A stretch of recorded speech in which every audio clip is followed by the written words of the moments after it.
ఈరోజు మనం మానవ భావోద్వేగాల్లోకెల్లా అత్యంత శక్తివంతమైన దాని గురించి మాట్లాడుకుందాం. మనందర్నీ ఏదో ఒక టైంలో ఖచ్చితంగా ప్రభావితం చేసే ఒకే ఒక్క పదం. దాని లోతుల్లోకి వెళ్ళి చూద్దాం. భయం వినడానికే ఈ యొక్క పదం ఎంత బరువుగా అనిపిస్తుంది కదా. ఇది మనందరికీ తెలిసిందే, మనందరం అనుభవించిందే. కానీ అసలు దీన్ని మనం నిజంగా అర్థం చేసుకున్నామా? పదండి ఈరోజు దీన్ని కొంచెం విడదీసి చూద్దాం. సరే, మరి లోతుగా చూద్దాం. ఫస్ట్ అసలు ఈ ఫీలింగ్ నుంచి దాని అసలైన మీనింగ్ అంటే డెఫినిషన్ ఏంటో చూద్దాం. అసలు భయమంటే ఏంటి? సో ఇది భయానికి ఉన్న అఫీషియల్ డెఫినిషన్ అన్నమాట. చాలా స్ట్రైట్ ఫార్వర్డ్గా ఉంది కదా. ఏదైనా ప్రమాదం ఉంది అని నమ్మినప్పుడు మనలో కలిగే ఒక ఇబ్బందికరమైన ఫీలింగ్ అని చెప్తోంది. ఓకే, ఇది మనకొక బేసిక్ ఐడియా ఇస్తుంది. కానీ ఈ డెఫినేషన్ దాటి చూస్తే ఈ మాటలు చూడండి ఎంత ఇంట్రెస్టింగ్గా ఉన్నాయో. భయం అనేది జస్ట్ ఒక ఎమోషన్ కాదు, అది మన అస్తిత్వంలోనే చాలా లోతుగా పాతుకుపోయిన విషయం. అన్నింటికన్నా ముఖ్యంగా మనకు తెలియని వాటి గురించిన భయమే అదే మనల్ని ఎక్కువగా ప్రభావితం చేస్తుంది. సరే, అసలీ భయం ఎందుకుంది? దాని వెనుకున్న బేసిక్ బయలాజికల్ రీజన్ ఏంటి? అది మనకు శత్రువా లేక మిత్రుడా? చూద్దాం. నిజానికే భయం అనేది మనలో ఉన్న లోపం కాదండి. అది మనల్ని రక్షించడానికి డిజైన్ చేయబడిన ఒక ముఖ్యమైన ఫీచర్. మన పూర్వీకులుంటారే, వాళ్ళు క్రూర మృగాల నుంచి, వేరే ప్రమాదాల నుంచి తప్పించుకోవడానికి ఈ భయమే కదా హెల్ప్ చేసింది. ఇక్కడ చాలా ఇంట్రెస్టింగ్ విషయమేంటంటే, భయం వేసినప్పుడు మన బాడీలో జరిగే మార్పులు అద్భుతం అనిపిస్తుంది. మన శరీరం కొన్ని సెకండ్ల వ్యవధిలో ఒక సూపర్ మషీన్లా మారిపోతుంది. మనల్ని ప్రమాదం నుంచి కాపాడ్డానికి మన బాడీ ఉపయోగించే ఒక పవర్ఫుల్ అలర్ట్ సిస్టమ్ ఇది. అయితే ఇక్కడే అసలు పాయింట్ వస్తుంది.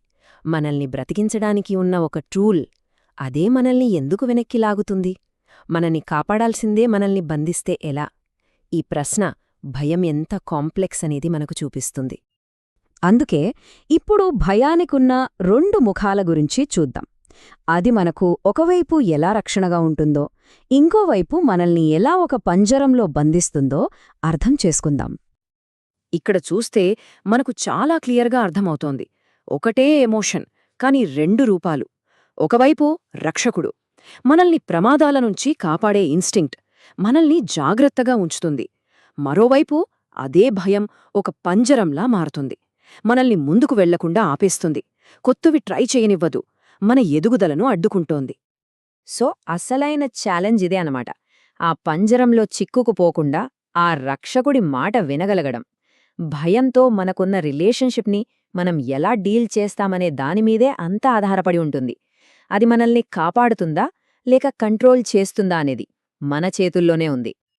ఓకే, ఇప్పటిదాకా భయం అంటే ఏంటో చూశాం. ఇప్పుడు దాన్ని అర్థం చేసుకోవడం నుంచి దాంతో ఎలా డీల్ చేయాలో చూద్దాం. అంటే భయంతో ఫైట్ చేయడం కాదు, దాంతో కలిసి ఎలా పనిచేయాలో తెలుసుకుందాం. ఇది చాలా చాలా ఇంపార్టెంట్ పాయింట్. మన గోల్ భయాన్ని పూర్తిగా తీసేయడం కాదు, ఎందుకంటే అది ఇంపాసిబుల్. మన బ్రతుకుకి అది అవసరం. కానీ భయం కలిగినప్పుడు మనం దానికి ఎలా రియాక్ట్ అవుతున్నాము అనేదాన్ని మార్చుకోవడం, అదే మన లక్ష్యం.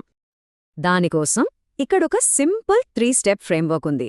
స్టెప్ 1, ముందు భయం ఉందని యాక్సెప్ట్ చెయ్యాలి, దాన్ని దాచిపెట్టకూడదు. స్టెప్ 2, ఆ భయం ఏం చెప్తోందో ప్రశ్నించాలి. ఇది నిజమైన ప్రమాదమా లేక నా మనసు సృష్టిస్తున్న ఆందోళన అని. ఇక స్టెప్ 3, మన యాక్షన్ని మనం ఎంచుకోవాలి. భయం మనల్ని కంట్రోల్ చేయడానికి బదులుగా మనం ఏం చేయాలో కాన్షియస్గా డిసైడ్ అవ్వాలి. సరే, ఇక ఫైనల్గా ఒక చివరి ఆలోచన. భయానికి ధైర్యానికి ఉన్న సంబంధాన్ని ఒక కొత్త కోణంలో చూద్దాం. ధైర్యం అంటే భయం లేకపోవడం కాదు. ఒక్క క్షణం దీని గురించి ఆలోచిద్దాం. మనలో చాలామంది ధైర్యమంటే భయం లేనివాళ్లు అని అనుకుంటాం. కాని అది అస్సలు నిజం కాదు.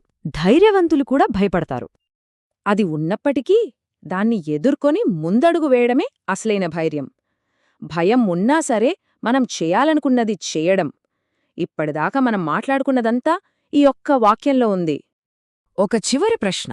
ఒకవేళ భయం అనేది మనల్ని ఆపే ఒక గోడ కాదు, బదులుగా మనకు ఏది నిజంగా ముఖ్యమో, మనం ఏ విషయంలో ఎదగాలనుకుంటున్నామో ఆ దారిని చూపించే ఒక కంపాస్ అయితే ఎలా ఉంటుంది?